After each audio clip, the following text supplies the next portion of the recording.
സമുദ്ര ശുചീകരണ ദിനത്തോടനുബന്ധിച്ച് കോസ്റ്റ് ഗാർഡിൻ്റെയും വിദ്യാർത്ഥികളുടെയും റോട്ടറിയുടെയും മറ്റ് പരിസ്ഥിതി സംഘടനയുടെയും എല്ലാം സഹായത്തോടു കൂടി വൈപ്പിൻ മണ്ഡലത്തിലെ ബീച്ചുകൾ ഇന്ന് ശുചീകരിക്കുകയാണ്. ഇതിന് മുൻകൈയെടുത്ത കോസ്റ്റ് ഗാർഡിൻ്റെ ഡെപ്യൂട്ടി ജനറലിനെയും അതിൻ്റെ ഭാരവാഹികളെയും എല്ലാം പ്രത്യേകമായി അഭിനന്ദിക്കുകയാണ്. സമുദ്രം നമുക്കറിയാം എല്ലാ മനുഷ്യരെയും ആകർഷിക്കുന്ന ഒന്നാണ്.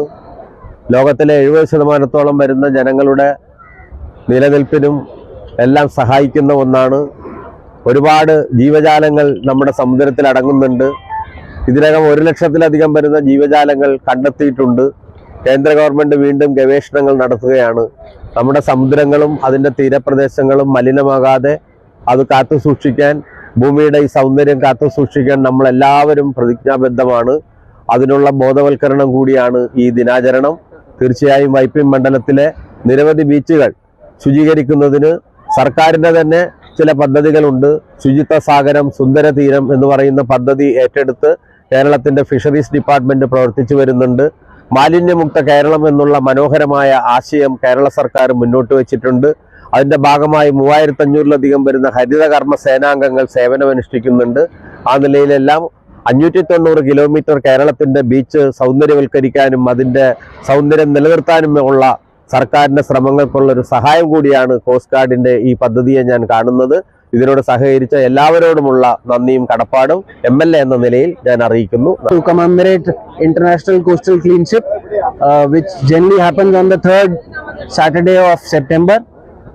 Here, Coast Guard Air Enclave along with the district headquarters have engaged various societies, civilian societies. Rotary Club of India is there with us, Gram Panchayat is there, and we are very fortunate to have MLA Unni Krishnan sir here sparing his time and joining us for coastal cleanship. And I would also like to thank a lot of school children and college children have also gathered us. So it's a very overwhelming feeling that we all across the caste, religion, ages, we've gathered here for this noble cause of cleaning our coastline. ഇത്രയും ഒരു മഹത്തായ പരിപാടിയുടെ ഭാഗമാക്കാൻ കഴിഞ്ഞതിൽ rotary club of royal ഹെറിറ്റേജിനും അതുപോലെ തന്നെ Angamaly greater ക്ലബിനും ഞങ്ങൾക്ക് എല്ലാവർക്കും വളരെയധികം സന്തോഷമുണ്ട്. കാരണം ഇത്രയും അധികം കുട്ടികളോടൊപ്പം ഇങ്ങനൊരു പരിപാടിയിൽ പങ്കെടുക്കാൻ കഴിഞ്ഞാൽ ഇങ്ങനെ ബീച്ച് ക്ലീനിങ്ങിന്റെ ഭാഗമാകാൻ കഴിഞ്ഞാലും എല്ലാവരെയും ഒരിക്കൽ കൂടി നന്ദി അറിയിക്കുകയാണ്. കോസ്റ്റ് ഗാർഡിന്റെ ഉദ്യോഗസ്ഥർക്കും അതുപോലെ തന്നെ നന്ദി അറിയിക്കുന്നു. അതുപോലെ റോട്ടറി ക്ലബ്ബ് എന്ന് പറയുന്ന പ്രസ്ഥാനത്തിന്റെ ഉദ്ദേശം എന്ന് പറയുന്നത് തന്നെ സൊസൈറ്റിയെ സെർവ് ചെയ്യാന്നുള്ളതാണ്. അപ്പോൾ അത്തരത്തിലുള്ള വിവിധ പ്രൊജക്ടുകൾ ഞങ്ങൾ സംഘടിപ്പിച്ച് വരുന്നുണ്ട്. ഡയാലിസിസ് പ്രൊജക്ടുകൾ, മറ്റേ അഷൻഡറായിട്ടുള്ള ആൾക്കാരെ സപ്പോർട്ട് ചെയ്യുന്ന പ്രൊജക്ടുകൾ, വീട് പണിത് വെക്കുന്ന പ്രൊജക്ടുകൾ, അങ്ങനത്തെ പലതും ചെയ്യുന്നുണ്ട്. പക്ഷെ ഞങ്ങൾ പലപ്പോഴും ഏറ്റവും ഞങ്ങൾക്ക് സന്തോഷകരമായിട്ട് കാര്യം എന്ന് പറയുന്നത് സമൂഹത്തെ കൂടെ ഒന്നാമത് ഞങ്ങളൊപ്പം കൂട്ടിക്കൊണ്ട് ഇത്തരത്തിലുള്ള ഇപ്പൊ നമ്മളിന്ന് ചെയ്തെന്ന് വെച്ചാൽ വേൾഡ് കോസ്റ്റൽ ഡേ ആയിട്ട് സംഘടിപ്പിച്ച് ഒട്ടനവധി വിദ്യാർത്ഥികളെ സംഘടിപ്പിക്കാൻ സാധിച്ചു.